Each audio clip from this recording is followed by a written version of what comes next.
Revolusi industri dimulai pada abad ke-18, ketika masyarakat pertanian menjadi lebih maju dan urban.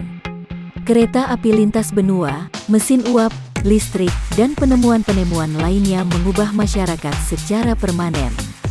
Makna dari revolusi industri sendiri yakni perubahan besar cara manusia memproduksi barang atau jasa.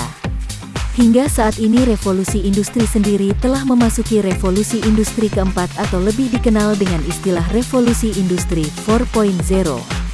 Perubahan yang terjadi berdampak pada seluruh bidang kehidupan seperti dalam bidang ekonomi, politik, sosial, dan juga budaya, serta bersifat global.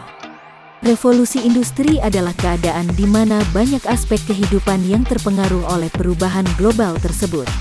Proses produksi atau jasa yang mulanya sulit, memakan waktu lama, dan memakan biaya mahal menjadi lebih mudah, lebih cepat, dan lebih murah dalam prosesnya. Sebelum revolusi industri 1.0 terjadi, manusia memproduksi barang atau jasa hanya mengandalkan tenaga otot, tenaga air, ataupun tenaga angin. Hal ini memiliki kendala yang cukup besar, karena seperti kita ketahui bahwa tenaga-tenaga tersebut cukup terbatas. Hingga pada tahun 1776, James Watt menemukan mesin uap yang mengubah sejarah. Penemuan mesin uap menjadikan proses produksi lebih efisien dan murah. Tiada lagi permasalahan waktu dan tempat spesifik yang diperlukan untuk memproduksi sesuatu. Revolusi industri 2.0 tidak seterkenal revolusi industri 1.0. Revolusi industri 2.0 terjadi di awal abad 20. Sebelum adanya revolusi industri 2.0, proses produksi memang sudah cukup berkembang, tenaga otot tidak lagi banyak diperlukan. Pabrik pada umumnya telah menggunakan tenaga mesin uap ataupun listrik.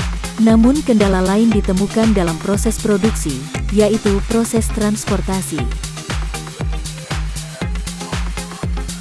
Untuk memudahkan proses produksi di dalam pabrik yang umumnya cukup luas, alat transportasi untuk pengangkutan barang berat seperti mobil sangat diperlukan. Sebelum revolusi 2.0, proses perakitan mobil harus dilakukan di satu tempat yang sama demi menghindari proses transportasi dari tempat spare part satu ke tempat spare part lainnya. Hingga akhirnya pada tahun 1913, revolusi 2.0 dimulai dengan menciptakan lini produksi atau assembly line yang menggunakan ban berjalan atau conveyor belt di tahun 1913.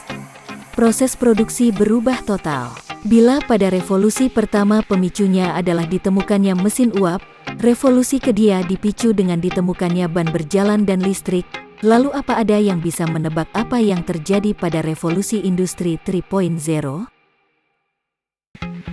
Pada revolusi industri 3.0 yang digantikan adalah manusianya. Revolusi industri 3.0 adalah penemuan mesin yang bergerak, yang berpikir secara otomatis, komputer dan robot. Di saat ini, dunia bergerak memasuki era digitalisasi.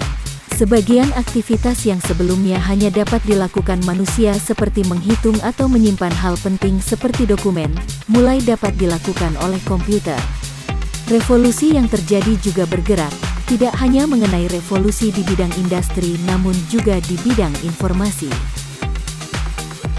Dilihat dari sisi positifnya, kemajuan teknologi digital ini mempermudah pekerjaan manusia.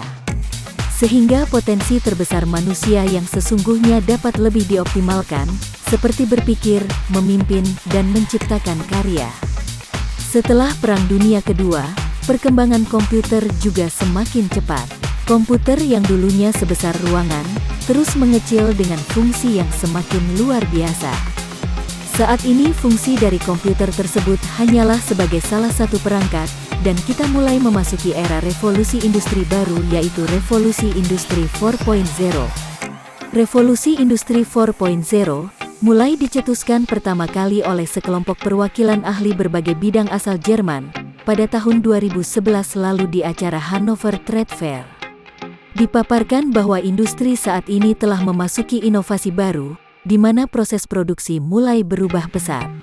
Pemerintah Jerman menganggap serius gagasan ini dan tidak lama menjadikan gagasan ini sebuah gagasan resmi.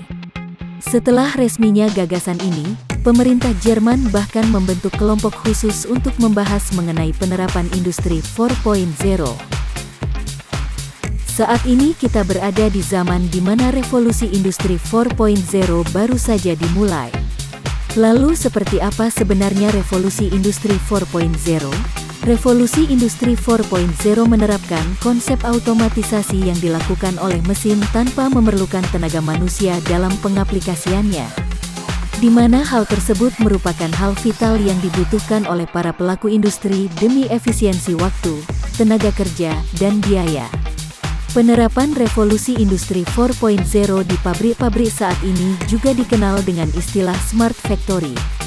Tidak hanya itu, saat ini pengambilan ataupun pertukaran data juga dapat dilakukan on-time saat dibutuhkan, melalui jaringan internet. Sehingga proses produksi dan pembukuan yang berjalan di pabrik dapat termotorisasi oleh pihak yang berkepentingan kapan saja dan di mana saja selama terhubung dengan internet. Bila kita melihat kembali revolusi Industri 3.0 di mana merupakan titik awal dari era digital revolution, yang memadukan inovasi di bidang elektronik dan teknologi informasi. Ada perdebatan apakah revolusi Industri 4.0 cocok disebut sebagai sebuah revolusi industri atau hanya sebuah perluasan atau pengembangan dari revolusi Industri 3.0. Namun nyatanya, perkembangan revolusi Industri 3.0 ke revolusi Industri 4.0 sangat signifikan, hal baru yang sebelumnya tidak pernah ada di era revolusi Industri 3.0 mulai ditemukan. Para ahli meyakini era ini merupakan era dari revolusi Industri 4.0, dikarenakan terdapat banyak inovasi baru di Industri 4.0.